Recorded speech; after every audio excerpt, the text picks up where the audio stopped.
안녕하세요. 승부사 이치호입니다. 여러분을 토방에서 머리를 식혀드리고자 준비한 분석입니다. 분석 시작 전에 구독과 좋아요는 큰 힘이 되니 구독과 좋아요 한 번씩 부탁드리겠습니다. 모든 경기를 분석하지는 못하니 꼭 알람 설정해 두시고 긴급하게 올라가는 영상에 대한 분석과 정보 및 결과 예측을 놓치지 마시기 바랍니다. 제가 추천해드리는 조합픽은 영상 하단에 댓글에 기재해 두었습니다. 영상을 다 시청하셨다면 댓글을 확인하여 조합픽을 받아가시기 바랍니다. 여러분들의 건전한 스포츠 문화를 위하여 항상 최선을 다하는 승부사 이치호입니다. 여러분들 유튜브에서 스포츠 분석 영상을 시청하시면서 제일 불편하신 점이 뭘까 고민했습니다. 모든 채널들이 그러는 건 아니지만 가족방을 안내해준다 해서 연락을 하면 사이트 가입 권유를 많이 받아보셨을 겁니다. 저희 가족방은 가입 권유는 절대로 없습니다. 누구나 입장 가능하며 서로 정보를 교환하며 즐길 수 있는 공간이 있습니다. 고민하지 마시고 댓글에 있는 영어를 한번 클릭해 보시는 걸 추천드립니다. 영어를 클릭하시면 바로 가족방으로 입장이 되기 때문에 의심하지 마시고 저희 시청자분들과 같이 웃고 떠들며 즐기셨으면 좋겠습니다. 여러분 한 분 한 분이 저희 소통방에서 소중한 사람들이라는 걸 느끼게 해드리겠습니다. 이어서 분석 시작하도록 하겠습니다. 첫 번째 경기는 생질루이스와 리버풀 FC입니다. 생질루이스는 지면 꼴찌가 될 수 있는 상황입니다. 무조건 이 경기를 이기고 혹시 모를 2위를 차지하는 것을 노리고 있을 것입니다. 일단 수비를 좀 등한시하고 공격적으로 나설 수 있는데 다행히 리버풀이 상당히 최근 경기력이 좋지 못하고 이 경기에서 로테이션을 돌릴 확률이 100%에 가깝다는 점은 상당한 이점이 될 것으로 보입니다. 생질루이스의 결장 이슈는 바우테가 있습니다. 리버풀은 이미 UEL 조별리그 1위는 차지한 상황입니다. 리그 일정도 홈 3연전이기는 하지만 맨유, 웨스트햄, 아스날로 까다롭다 보니 이 경기는 사실상 로테이션을 크게 돌려도 무방한 경기가 될 듯 싶습니다. 다만 중원에서의 로테이션 자원들 활약이 그다지 좋지 못한데 지난 경기에서도 엔도가 눈에 띄었을 뿐 콴시나 흐라벤베르흐 모두 만족스러운 폼을 보여줬다고 하기는 어려웠습니다. 리버풀의 결장 이슈로는 티아고, 로버트슨, 바세티치, 조타, 마팁이 있습니다. 결론을 말씀드리자면 리버풀의 승리를 장담하기는 어려울 수 있습니다. 일단 리버풀이 이 경기에서 로테이션을 돌릴 확률이 아주 높은 상황입니다. 중원 로테이션 자원들의 폼이 만족스럽다고 보기는 어려웠고 생질루아스가 상당히 공격적으로 나설 가능성도 매우 높은 상태입니다. 리버풀이 원정에서는 실점률이 상당히 높기도 합니다. 두 번째 경기는 AS 로마와 셰리프입니다. AS 로마는 리그에서는 디발라와 루카쿠의 퇴장, 부상이 우려되는 상황입니다. 하지만 루카쿠가 UEL에서는 정상적으로 나올 수 있는 상황이라는 점은 다행일 듯 싶습니다. 전반적으로 박스 안으로 공을 투입하면 피지컬을 바탕으로 존재감을 보이는 선수가 많은 편이고 지난 1차전에서도 이를 이용해 박스 안난전에서 자책골을 얻는 효율도 나름대로는 보여주었습니다. AS 로마의 결장 이슈로는 에이브러햄, 스몰링, 디발라, 은디카가 있습니다. 셰리프는 로마의 전방 압박에 대응이 잘 되는 편은 아니었습니다. 지난 1차전 득점도 세트피스에서 쥐어짜낸 것에 가까웠던 득점이었습니다. 일단 상대의 피지컬도 피지컬인데 코발의 발 밑이 좋지 못해서 로마가 전방 압박을 하는 것을 롱킥으로 파괴하는 옵션은 생각하기 어려운 점이 큽니다. 전반적으로 세트피스를 제외한 장면에서 그렇게 인상적인 모습은 아니었다는 것이 중론입니다. 셰리프는 결장 이슈가 없습니다. 결론을 말씀드리자면 로마가 승리를 거두기는 할 듯 싶습니다.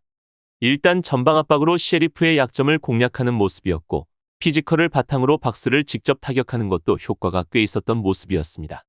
리그에서는 투톱의 동반 이탈이 우려스러울 수 있지만 일단 UEL에서는 루카쿠가 정상적으로 나올 수 있는 상황이기도 합니다. 세 번째 경기는 레버쿠젠과 몰데입니다. 레버쿠젠은 이미 UEL에서는 1위를 확정지었습니다. 주말에 있을 프랑크푸르트 전을 대비하기 위해서 로테이션을 큰 폭으로 돌려도 상관이 없습니다. 사실 팀의 시스템이 안정적인 편이라서 로테이션을 돌려도 별다른 어려움 없이 경기력과 체급 차이를 벌릴 가능성이 커 보이는 것도 사실입니다. 이미 몰데 원정에서 비르츠, 보니페이스 등을 제외하고도 2대1로 승리를 거둔 경험도 있었습니다. 레버쿠젠의 결장 이슈로는 아르투르가 있습니다. 몰데는 화력이 어느 정도는 받쳐주는 편이나 UEL에서는 세트피스 등으로 짜내는 경우가 제법 많은 편입니다. 사실 레버쿠젠을 상대로는 화력을 감당하지 못하는 모습이었는데 공격적으로 나가면서 레버쿠젠보다도 많은 슈팅을 기록한 것은 좋았지만 결국 공격적인 스타일 때문에 생기는 고질적인 박스 안에서의 실점 커버에 실패하는 분위기가 짙었습니다. 몰데의 결장 이슈로는 카스트롬, 크누트존이 있습니다. 결론을 말씀드리자면 레버쿠젠이 승리할 듯 싶어 보입니다. 로테이션을 큰 폭으로 돌릴 수 있으나 이런 경기에서도 체급 차이를 드러내면서 팀의 저력과 안정성을 보여준 바 있었습니다. 몰대가 공격적으로 나서느라 수비적으로는 리스크를 제법 지는 편이기는 한데 레버쿠젠의 화력을 불안한 PK박스 안 수비가 감당하는 양상은 아니었습니다. 마지막 경기는 웨스트햄과 프라이부르크입니다. 웨스트햄은 프라이부르크에게는 상성이 꽤 괜찮았던 편입니다. 프라이부르크가 상당히 전방부터 압박을 세게 거는 편인데 이를 이용해서 웨스트햄의 장기인 딸깍을 잘 사용해서 1차전에서 이득을 챙겼습니다. 일단 수비진의 스피드가 다소 느리다는 점이 단점이지만 피지컬이 상당히 좋은 편이라서 프라이부르크의 또 다른 옵션인 킥과 세트피스라는 무기를 잘 상대하는 모습을 보일 수도 있을 것입니다. 웨스트햄의 결장 이슈로는 안토니오, 아레올라가 있습니다. 프라이부르크가 압박으로 하위권을 상대로는 주도권을 쥐면서 잘 내내는 편입니다.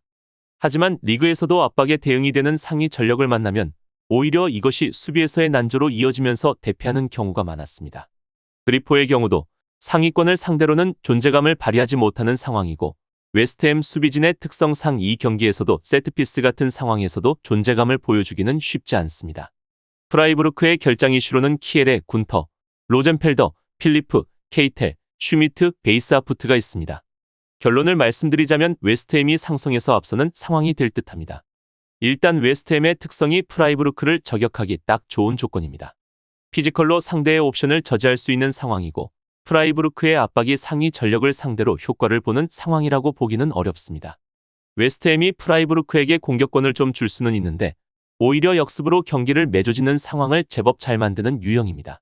지금 보신 분석 영상에서는 최종 조합픽을 드리지 않습니다. 초안 분석 내용이며 더욱 세밀한 분석 자료와 최종 조합픽은 댓글에 기재해두었습니다.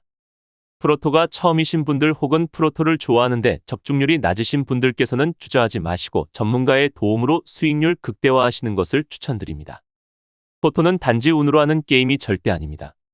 모든 분야 전문가들이 존재하듯 프로토도 전문가들이 존재합니다. 경기 전 다양한 분석 자료 확인은 필수이며 가장 중요한 정보력이 수익의 80% 이상 지분을 차지하고 있습니다.